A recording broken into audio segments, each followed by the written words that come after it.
Assalamualaikum warahmatullahi wabarakatuh. Nama saya Gita Rizky Mariana, NIM 067. Di sini saya akan melanjutkan hasil materi dari Mas Erik, yaitu tentang perhitungan modal bunga sederhana. Nah, di saat kita itu akan meminjam atau menabung uang di bank, maka pastinya akan ada modal awal, akan ada suku bunganya, dan akan ada nilai yang akan dihasilkan berbeda dari yang awal kita tabung. Maka yang dimaksud dari modal bunga sederhana ini adalah yaitu tadi uang atau nilai dari yang awal kita masukkan ke dalam bank atau kita tabung ke dalam bank itu kelak tidak sama atau berbeda dengan hasil yang akan kita peroleh di masa yang mendatang, mungkin 5 tahun mendatang atau 3 tahun mendatang. Nah, di dalam perhitungan modal bunga sederhana ini ada perhitungan tingkat suku bunga, tingkat periode atau lamanya menabung atau lamanya meminjam, terus ada juga hasil akumulasi dari yang diperoleh. Nah, kita akan bahas satu-satu di sini, yaitu pertama tentang pendapatan bunga. Yang mana pendapatan bunga di sini memiliki rumus yaitu I sama dengan P dikali I dikali N, di mana I ini adalah jumlah pendapatan bunga,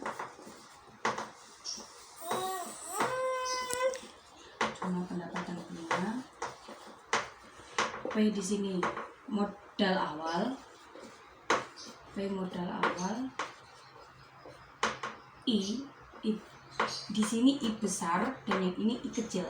Ya, kalau yang I besar ini menunjukkan jumlah pendapatan bunga, kalau I kecil ini menunjukkan tingkat bunga tahunan. Jadi setiap tahun itu ada bunga mungkin 5% atau 10% atau berapa persen, itu ketentuan tingkat bunganya, tingkat bunga tahunan. Nah, M di sini yaitu periode atau waktu.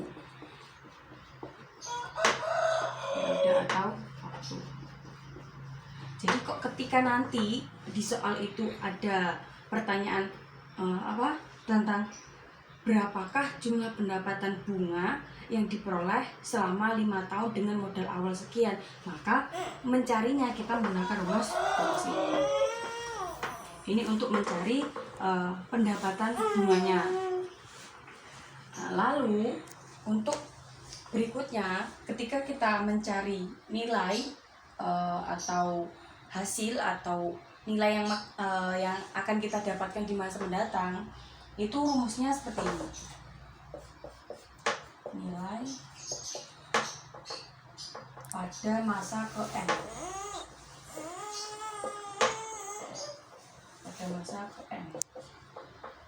Apa ya?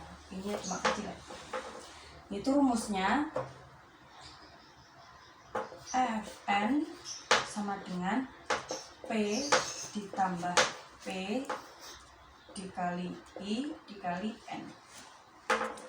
Kalau saya merumuskannya atau mensederhanakannya langsung seperti ini. Fn sama dengan P ditambah I.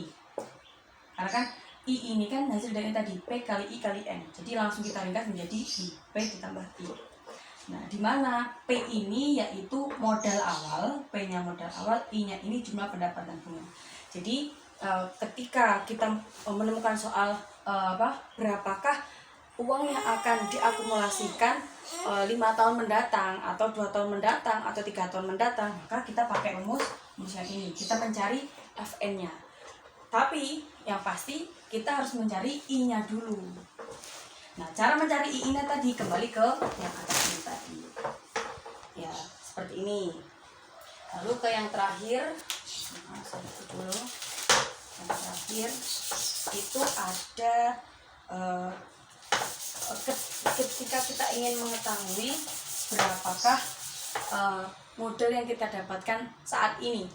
Jadi kita mungkin selama setahun ini kita menabung. Nah kira-kira kita ini dapat berapa ya, dapat nilainya itu berapa nih yang kita dapatkan, atau uang yang kita akumulasikan itu berapa. Nah, jadi untuk menghitung nilai uang atau nilai uang saat ini itu kita menggunakan rumus yang P sama dengan Fn per 1 ditambah I kecil kali N. Kita harus berhati-hati dengan I besar dengan I kecil, karena I besar dan I kecil itu beda ya. Kalau I besar itu untuk jumlah pendapatan bunga, kalau yang I kecil itu tingkat suku bunga tahunan. Nah, dimana yang kita sudah ketahui tadi, P di sini adalah modal awal, I di sini tingkat suku bunga, N periode atau jarak. Nah, Fn-nya ini yaitu nilai yang akan datang. Nilai akan datang tadi ya. Nilai akan datang. Maksudnya itu nilai yang ketika 5 tahun kita menabung terusnya berapa, maka Fn ini. Karena kita mencari nilai untuk yang saat ini, berarti kita mencari yang modal awal. Ini biasanya seperti ini tuh soalnya tuh, berapakah modal awal ketika tabungan sudah mencapai sekian juta dengan tingkat suku bunganya sekian. Nah, kita mencari seperti ini. Nah, insya Allah begini ya. Insya Allah sekian rumus yang saya sampaikan. Nah, untuk lebih mudah memahaminya, kita langsung saja ke contoh soal yang ada di materi, yaitu tentang bunga sederhana tadi. Soalnya yaitu hitunglah pendapatan bunga sederhana dan nilai yang terakumulasi selama di masa yang akan datang dari jumlah uang 5 juta yang disimpan per tahun. Berarti kan di sini yang ditanyakan yaitu jumlah pendapatan bunganya dan juga hasil uang yang akan datang. Ya.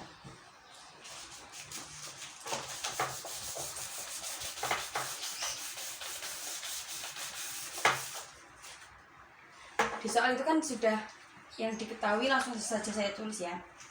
Yang diketahui itu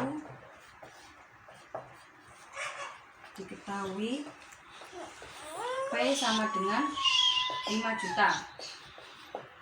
Modal awalnya 5 juta. N itu periode waktu itu 5 tahun. Juga I tingkat suku bunganya itu adalah 12%. Nah, untuk menghitung tingkat suku bunga ini kita jadikan menjadi desimal dulu, 0,12. Lalu yang ditanya apa?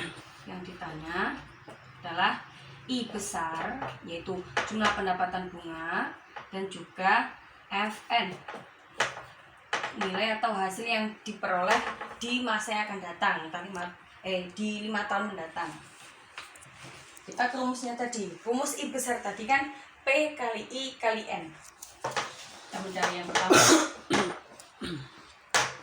P sama dengan bukan P. I sama dengan P kali I kecil dikali N, sama dengan P-nya diketahui 5 juta. 5 juta dikali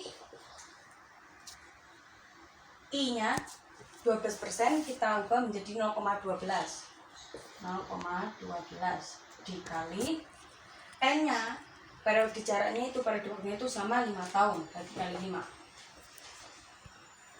Nah, maka jika sudah ditulis semua, langsung kita kalikan. 5 juta dikali 0,12 dikali 5, hasilnya adalah 3 juta. 0 ini kita coret, maka komanya mundur belakang, jadi komanya hilang. 12 dikali 5 sama dengan 60. 60 dikali 5 sama dengan 3 juta. Ini hasil dari jumlah pendapatan bunga selama 5 tahun. Lalu yang kedua, kita mencari FN. FN sama dengan kita pakai yang rumus dari saya tadi langsung ya, untuk mensederhanakannya, yaitu P ditambah I. Gampangnya seperti ini. P-nya tadi diketahui 5 juta. 5 juta. Langsung kita teruskan aja. Dengan 5 juta ditambah I. Karena I-nya tadi sudah kita cari, yaitu ketemu 3 juta. Lalu kita tulis 3 juta. Sama dengan hasilnya 8 juta. Ini untuk contoh soal nomor 1. Jadi seperti ini. Jadi ketika kita akan mencari jawabannya, kita telah dulu, kita lihat dari yang ditanya dulu, mencarinya apa. Maka ketika sudah kita tahu yang diketahui dan yang ditanya apa, maka nanti kita bisa mencari tujuan kita. Ya. Cukup sekian penyampaian dari saya, dan setelahnya akan dilanjutkan oleh pemateri berikutnya. Terima kasih. Wassalamualaikum warahmatullahi wabarakatuh.